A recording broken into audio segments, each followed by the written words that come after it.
നമുക്കിന്ന് ഒരു pyramid solve ചെയ്യാൻ പഠിച്ചാലോ? ഒരുപക്ഷെ മാർക്കറ്റിൽ അവൈലബിൾ ആയിട്ടുള്ള എല്ലാ പസിൽസും എടുത്ത് നോക്കുമ്പോൾ അതിൽ വളരെ എളുപ്പത്തിൽ നമുക്ക് സോൾവ് ചെയ്യാൻ പറ്റുന്ന ഒന്നാണ് പിരമിഡ്സ്. അപ്പോൾ നമുക്ക് ആദ്യം ഈ പിരമിഡ്സിനെ പരിചയപ്പെടാം. പിരമിഡ്സിന് ഒരു പിരമിഡ് ഷേപ്പാണ് ഉള്ളത്. ഇനി നമ്മളിത് മൂവ് ചെയ്യുമ്പോഴും ആ ബ്ലോക്സിന് ഒരു പിരമിഡ് ഷേപ്പ് തന്നെയാണ്. ഒന്നെങ്കിൽ ഒരു ബ്ലോക്കായിട്ട് നമുക്ക് മൂവ് ചെയ്യാം, അതിനും ഒരു പിരമിഡ് ഷേപ്പാണ്. അല്ലെങ്കിൽ 2 ലെയറുള്ള ഒരു ബ്ലോക്കായിട്ട് നമുക്ക് മൂവ് ചെയ്യാം, അതിനും ഒരു പിരമിഡ് ഷേപ്പ് തന്നെയാണ്. ഇത് നമുക്ക് നമ്മുടെ ടോപ്പ് ലെയർ അല്ലെങ്കിൽ അപ്പർ ലെയർ അങ്ങനെ മൂവ് ചെയ്യാം, ഇല്ലെങ്കിൽ സൈഡ് ഒക്കെ മൂവ് ചെയ്യാം. പക്ഷെ മൂവ് ചെയ്യാനായിട്ട് ഈ ഒരു ഷേപ്പിലുള്ള ബ്ലോക്കായിട്ടാണ് നമുക്ക് മൂവ് ചെയ്യാൻ പറ്റുക. ഇനി നമുക്ക് നമ്മുടെ പിരമിഡ്സിൻ്റെ മെയിൻ പാർട്സ് പഠിക്കാം. ഇതാണ് ടിപ്പ് പീസ്. ടിപ്പ് പീസിൽ 3 കളേഴ്സ് ഉണ്ട്: യെല്ലോ, ബ്ലൂ, ഗ്രീൻ. അതാണ് ഈ ഒരു ടിപ്പ് പീസിലുള്ള കളേഴ്സ്. ഇത് വേറൊരു ടിപ്പ് പീസ്. ഇവിടെ ആണെങ്കിൽ നമുക്ക് ഗ്രീൻ, റെഡ്, യെല്ലോ. അങ്ങനെ ടിപ്പ് പീസസിൽ നമുക്ക് 3 കളേഴ്സ് ഉണ്ട്. ടിപ്പ് പീസസ് നമ്മൾ ഇങ്ങനെയാണ് മൂവ് ചെയ്യുക. അടുത്തത് എഡ്ജ് പീസസ്, അതായത് നമ്മുടെ സൈഡ്സിലുള്ള നമ്മുടെ ടിപ്പ് പീസസ് അല്ലാതെ സെൻറ്ററിലിരിക്കുന്നതാണ് നമ്മുടെ എഡ്ജ് പീസ്. അല്ലെങ്കിൽ ഞാനിങ്ങനെ കൈ പിടിക്കുമ്പം എൻ്റെ കയ്യിൽ ടച്ച് ചെയ്യുന്ന നമ്മുടെ ടിപ്പ് പീസസ് അല്ലാതെ എൻ്റെ കയ്യിൽ ടച്ച് ചെയ്യുന്നതാണ് നമ്മുടെ എഡ്ജ് പീസസ്. അതായത് ഇത് ഇതാണ് ഈ ഒരു ഫേസിൻ്റെ എഡ്ജ് പീസസ്. എഡ്ജ് പീസിൽ 2 കളേഴ്സ് ഉണ്ട്. അതായത് ഈ ഒരു എഡ്ജ് പീസ് എടുക്കുകയാണെങ്കിൽ ഇവിടെ ഗ്രീൻ, യെല്ലോ. ഈ ഒരു എഡ്ജ് പീസ് എടുക്കുകയാണെങ്കിൽ ഇതിൽ ഗ്രീൻ, ബ്ലൂ. ഈ ഒരു എഡ്ജ് പീസ് എടുക്കുകയാണെങ്കിൽ ഇത് ഗ്രീൻ, റെഡ്. അപ്പം എഡ്ജ് പീസസിൽ 2 കളേഴ്സ് ഉണ്ട്. ഇപ്പം നമ്മൾ പരിചയപ്പെട്ടത് ടിപ്പ് പീസ്, എഡ്ജ് പീസ്. ഇനി ഇത് രണ്ടുമല്ലാതെ, അതായത് ഈ സൈഡ് നോക്കാൻ ടിപ്പ് പീസ്, എഡ്ജ് പീസ്. അപ്പോൾ ഇത് രണ്ടുമല്ലാതെ അവരുടെ നടുക്കിരിക്കുന്നവരെ കണ്ടോ, ഇതാണ് നമ്മുടെ സെൻറ്റർ പീസ്. അതായത് ഞാൻ നേരത്തെ പറഞ്ഞ മതോടി തന്നെ പറയുകയാണെങ്കിൽ, ഞാനിങ്ങനെ കൈ പിടിക്കുമ്പം എൻ്റെ കയ്യിൽ അതിൻ്റെ ഒരു സൈഡ്സ് പോലും മുട്ടുന്നില്ല. അതായത് ഈ 2 കോർണേഴ്സ് അല്ലാതെ അതിൻ്റെ സൈഡ്സൊക്കെ നമ്മുടെ ഈ ഒരു പിരമിഡ്സിൻ്റെ ഈ ഒരു ഫേസിൻ്റെ സെൻറ്ററിൽ തന്നെയാണ് ഇരിക്കുന്നത്. അല്ലെങ്കിൽ ഈ ഒരു ഫേസിൻ്റെ എഡ്ജിലേക്ക് അത് വരുന്നില്ല. അതാണ് സെൻറ്റർ പീസസ്. അപ്പം നമുക്ക് 3 സെൻറ്റർ പീസസ് ഉണ്ട്. അപ്പം ഓരോ ഫേസിലും 3 ടിപ്പ് പീസസ്, അതുപോലെ 3 എഡ്ജ് പീസസ്, 3 സെൻറ്റർ പീസസ് ആണ് ഉള്ളത്. അപ്പോൾ ഇതാണ് നമ്മുടെ പിരമിഡ്സിൻ്റെ മെയിൻ പാർട്സ്. നമ്മൾ ഈ ഒരു മെത്തേഡ് നമ്മുടെ ബിഗിനേഴ്സ് മെത്തേഡാണ്. അപ്പോൾ നമ്മൾ അൽഗോരിതം ഒന്നും പഠിക്കുന്നില്ല, അല്ലാതെ തന്നെ നമ്മൾ സോൾവ് ചെയ്യാനാണ് പോകുന്നത്. അപ്പോൾ നമ്മൾ സോൾവ് ചെയ്യാം, നമ്മൾ ടിപ്പ് പീസസ് സോൾവ് ചെയ്യും, നമ്മൾ സെൻറ്റർ പീസസ് സോൾവ് ചെയ്യും, നമ്മൾ എഡ്ജ് പീസസ് സോൾവ് ചെയ്യും. ആ ഒരു രീതിയിലാണ് നമ്മൾ സോൾവ് ചെയ്യാനായിട്ട് പോകുന്നത്. അപ്പോൾ ആദ്യം തന്നെ നമുക്ക് നമ്മുടെ ക്യൂബിനെ ഒന്ന് ഷഫിൾ ചെയ്ത് എടുക്കാം.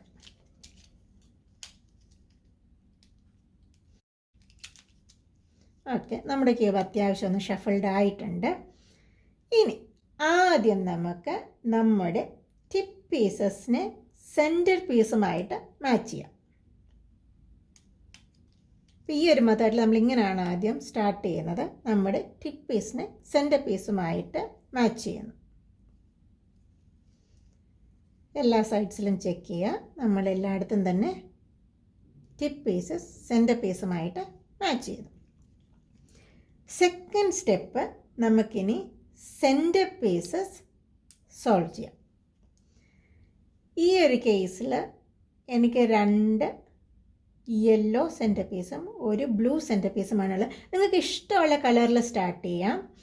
അപ്പം നമ്മൾ ആകെ ചെക്ക് ചെയ്യേണ്ടത്, ഇപ്പം നമ്മൾ യെല്ലോ എടുക്കുകയെന്ന് വെച്ചാൽ എനിക്കിവിടെ 2 യെല്ലോ സെൻറ്റർ പീസസ് ഉണ്ട്. അടുത്ത യെല്ലോ സെൻറ്റർ പീസ് ഇവിടെയാണ്. അപ്പം നമുക്ക് നോക്കുകയാണെങ്കിൽ അതിനെ നമുക്ക് ഇങ്ങോട്ട് തിരിച്ച് കൊണ്ടുവരാൻ പറ്റില്ല. അപ്പം ഇതല്ല എൻ്റെ യെല്ലോ സെൻറ്റർ പീസ് ഇരിക്കേണ്ട സ്ഥലം, അല്ലെങ്കിൽ ഇതല്ല എൻ്റെ യെല്ലോ സൈഡ്.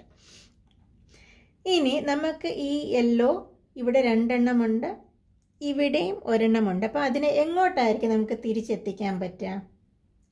നമുക്ക് ഈ സൈഡിലേക്ക് പറ്റും അല്ലേ? ഇതിങ്ങനെ തിരിക്കാം, ഇതിങ്ങനെ തിരിക്കാം. ഒപ്പം ഇവിടെയുള്ളതിന് ഇങ്ങനെയും തിരിക്കും. അപ്പം ഇതാണ് നമ്മുടെ സെൻറ്റർ പീസ് സോൾവ് ചെയ്യാനായിട്ടുള്ള ലോജിക്ക്. അതായത് നമ്മുടെ സെൻറ്റർ പീസസിനെ ഏത് സൈഡിലേക്ക്, അതായത് 3 സെൻറ്റർ പീസിനെ നമ്മുടെ ഈ പിരമിഡ്സിൻ്റെ ഏത് സൈഡിലേക്കാണ് തിരിച്ചെത്തിക്കാൻ പറ്റുക, അതാണ് നമ്മൾ ചിന്തിക്കേണ്ടത്. ഇത് ഒരു മെത്തേഡ്. ഇനി ഇത്ര പോലും ചിന്തിക്കാതെ ചെയ്യണം എന്നുണ്ടെങ്കിൽ നമുക്ക് വേണമെങ്കിൽ നമ്മുടെ ടിപ്പ് പീസസിനെ ഒരു ഗൈഡൻസ് ആയിട്ട് എടുക്കാൻ പറ്റും. അതായത് നമ്മുടെ ടിപ്പ് പീസസിനെ തിരിക്കുമ്പോൾ അത് ഒരു സൈഡിൽ 3 ടിപ്പ് പീസും വരുന്നുണ്ടെങ്കിൽ അതാണ് ആ കളറിൻ്റെ സൈഡ്. അതായത് ഈ കേസിൽ ഇതാണ് റെഡിൻ്റെ സൈഡ്. അതായത് ഈ കേസിൽ നമുക്ക് ഓൾറെഡി 2 ഉണ്ട്, നമുക്കിങ്ങനെ ഒന്ന് തിരിച്ച് എത്തിക്കാൻ പറ്റും. അപ്പം നമുക്ക് 3 സെൻറ്റർ പീസസ് സോൾവ് ചെയ്ത്. അപ്പം ഞാൻ പറഞ്ഞ ഈ 2 ലോജിക്കിൽ ഏത് വേണമെങ്കിലും നിങ്ങൾക്ക് യൂസ് ചെയ്യാം. ഒന്നെങ്കിൽ നമുക്ക് നമ്മുടെ ടിപ്പ് പീസസിനെ ഗൈഡായിട്ട് യൂസ് ചെയ്ത് ഏതാണ് നമുക്ക് ആ കളറിൻ്റെ സൈഡെന്ന് കണ്ടുപിടിക്കാൻ പറ്റും. ഇല്ലെങ്കിൽ നമ്മുടെ സെൻറ്റർ പീസസ് ഏത് സൈഡിലേക്കാണ് നമുക്ക് തിരിച്ച് എടുക്കാൻ പറ്റുന്നത് എന്ന് നോക്കി സോൾവ് ചെയ്യാൻ പറ്റും. അപ്പം ഈ 2 മെത്തേഡിൽ ഏത് മെത്തേഡ് വേണമെങ്കിലും നമുക്ക് യൂസ് ചെയ്യാം. അങ്ങനെ നമ്മൾ നമ്മുടെ ടിപ്പ് പീസസും സെൻറ്റർ പീസസും സോൾവ് ചെയ്തു. ഇനി നമുക്ക് സോൾവ് ചെയ്യാനുള്ളത് എഡ്ജ് പീസസാണ്. എഡ്ജ് പീസസും കൂടെ സോൾവ് ചെയ്ത് കഴിഞ്ഞാൽ നമ്മൾ നമ്മുടെ പിരമിഡ് സോൾവ് ചെയ്ത് കഴിഞ്ഞു. അപ്പം ഇത് നമുക്ക് ഓരോ ഫേസ് ബൈ ഫേസ് ചെയ്യാം. ഇതിന് നമ്മൾ ചെയ്യേണ്ടത്, നമ്മൾ ഏതെങ്കിലും ഒരു കളർ ചൂസ് ചെയ്യാം. നമുക്ക് ഫോർ എക്സാമ്പിൾ ഇവിടെ റെഡ് എടുക്കാം. എന്നിട്ട് നമ്മൾ റെഡ് ഫേസ് ആണ് സോൾവ് ചെയ്യാൻ പോകുന്നതെങ്കിൽ റെഡിനെ നമ്മൾ താഴേക്ക് പിടിക്കുക. എന്നിട്ട് വേറെ എവിടെയൊക്കെയുണ്ട് റെഡ് എന്ന് നോക്കുക. ഫോർ എക്സാമ്പിൾ നമുക്ക് ഈ റെഡിനെ എടുക്കാം. ഈ റെഡിൻ്റെ അപ്പുറത്തെ സൈഡിൽ ഏത് കളറാണെന്ന് നോക്കുക. അതായത് നമ്മുടെ എഡ്ജ് പീസിന് 2 കളർ ഉണ്ടല്ലേ. അപ്പം ഒരു സൈഡിലെ കളർ റെഡാണ്, അതിൻ്റെ നെക്സ്റ്റ് കളർ എന്താണെന്ന് നോക്കുക, ഗ്രീൻ. എന്നിട്ട് ഓപ്പോസിറ്റ് സൈഡിലെ കളർ എന്താണോ ആ കളറിൻ്റെ സൈഡിലേക്ക് അതിനെ കൊണ്ടുവെക്കുക. ഇവിടെ ഗ്രീനാണ്, ഓൾറെഡി അത് ഗ്രീനിൻ്റെ സൈഡിൽ തന്നെയാണ് ഇരിക്കുന്നത്. അതുകൊണ്ട് ഇനി നമ്മൾ എന്താ ചെയ്യുക, നമ്മുടെ റെഡ് ഇപ്പം നമ്മുടെ ലെഫ്റ്റ് സൈഡിലാണ്, ലെഫ്റ്റ് ഹാൻഡ് സൈഡിലാണ്. അതുകൊണ്ട് നമ്മൾ റൈറ്റ് ഹാൻഡ് സൈഡിനെ ഒന്ന് മുകളിലേക്ക് തിരിക്കുന്നു. എന്നിട്ട് നമ്മുടെ റെഡിനെ അതിലേക്ക് കൊണ്ടുവച്ചിട്ട് അതിനെ നമ്മൾ താഴേക്ക് കൊണ്ടുവന്നു. അതായത് നമ്മൾ ഇവിടെ ഇരുന്ന റെഡിനെ താഴേക്ക് എത്തിച്ചു. അതുപോലെ ഇനി വേറെ എവിടെയൊക്കെ റെഡ് ഉണ്ടെന്ന് നോക്കുക. നമുക്കിവിടെ ഒരു റെഡ് ഉണ്ട്. ആ റെഡിൻ്റെ അതർ സൈഡ് എന്ന് പറയുന്നത് യെല്ലോ ആണ്. അതുകൊണ്ട് നമ്മൾ യെല്ലോ സൈഡിലേക്ക് ഈ മൊത്തം സെക്ഷനെ ടേൺ ചെയ്ത് കൊണ്ടിരുന്നു. എന്നിട്ട് റെഡ് എവിടെയാണെന്ന് നോക്കുക. റെഡ് അഗെയിൻ ലെഫ്റ്റ് ഹാൻഡ് സൈഡിലാണ്. അതുകൊണ്ട് റൈറ്റ് ഹാൻഡ് സൈഡ് നമ്മൾ അപ്പ് കൊണ്ടുവന്നിട്ട് അതിലേക്ക് നമ്മുടെ റെഡിനെ വെച്ച് താഴേക്ക് വിടുന്നു. അങ്ങനെ നമ്മൾ നമ്മുടെ റെഡ് ഫേസ് സോൾവ് ചെയ്തു. ഇനി സെയിം സ്റ്റെപ്പ് നമ്മൾ വീണ്ടും റിപ്പീറ്റ് ചെയ്യുകയാണ് അടുത്ത ഏതെങ്കിലും ഒരു സൈഡിലേക്ക്. അപ്പോൾ നമ്മൾ ആദ്യം മേക്ക് ഷുവർ ചെയ്യുക നമ്മുടെ സെൻറ്റർ പീസസ് കറക്റ്റായിട്ട് അലൈൻഡ് ആണെന്ന്. ഇല്ലെങ്കിൽ അതിനെ ഒന്നുകൂടെ അലൈൻ ചെയ്യാം. എന്നിട്ട് ഇത്തവണ നമുക്ക് ഗ്രീൻ എടുക്കാം. അപ്പം നേരത്തെ പറഞ്ഞ പോലെ ഗ്രീനിനെ നമ്മൾ താഴേക്ക് പിടിക്കുന്നു. വേറെ എവിടെയൊക്കെ ഗ്രീൻ ഉണ്ടെന്ന് നോക്കുന്നു. ഇവിടെ നമുക്ക് ഗ്രീൻ ഉണ്ട്.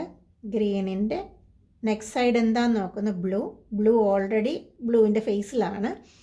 അതുകൊണ്ട് നമ്മൾ പിന്നെ ചെക്ക് ചെയ്യേണ്ടത് നമ്മുടെ ഗ്രീൻ റൈറ്റ് ഹാൻഡ് സൈഡിലാണ് ലെഫ്റ്റ് ഹാൻഡ് സൈഡിലാണ്. ഈ കേസിൽ അത് റൈറ്റ് ഹാൻഡ് സൈഡിലാണ്. അതുകൊണ്ട് ലെഫ്റ്റ് സൈഡ് അപ്പ് കൊണ്ടുവന്നിട്ട് അതിലേക്ക് ഗ്രീനിനെ വെച്ച് താഴേക്ക് വിട്ടു. അപ്പോൾ നമുക്ക് ഒരു ഗ്രീൻ മിസ്പ്ലേസ്ഡ് ആയിട്ടുണ്ട്. ഈ ഗ്രീൻ അതിനെ നമുക്ക് താഴേക്ക് കൊണ്ടുപോകണം. അപ്പോൾ ഗ്രീനിൻ്റെ നെക്സ്റ്റ് സൈഡ് യെല്ലോയുടെ സൈഡിൽ തന്നെയാണ് അത് ഇരിക്കുന്നത്. ആൻഡ് ഗ്രീൻ നമ്മുടെ റൈറ്റ് ഹാൻഡ് സൈഡാണ്. അതുകൊണ്ട് ലെഫ്റ്റ് സൈഡ് അപ്പ് ചെയ്യുന്നു, അതിലേക്ക് വെച്ച് നമ്മൾ താഴേക്ക് വിട്ടു. അങ്ങനെ നമ്മൾ നമ്മുടെ ഗ്രീൻ ഫേസ് ഫുള്ളി സോൾവ് ചെയ്തു. ഇനി നമ്മൾ ഈ സെയിം സ്റ്റെപ്പ് വീണ്ടും കണ്ടിന്യൂ ചെയ്യുകയാണ് ഫുൾ പിരമിഡ് സോൾവ് ചെയ്യുന്നിടം വരെ. അപ്പോൾ നമുക്കിവിടെ ബ്ലൂ മിസ്പ്ലേസ്ഡ് ആയിട്ടുണ്ട്. അപ്പോൾ നമ്മളിപ്പം ബ്ലൂ സെൻറ്റർ പീസസ് ഒന്ന് അലൈൻ ചെയ്തു.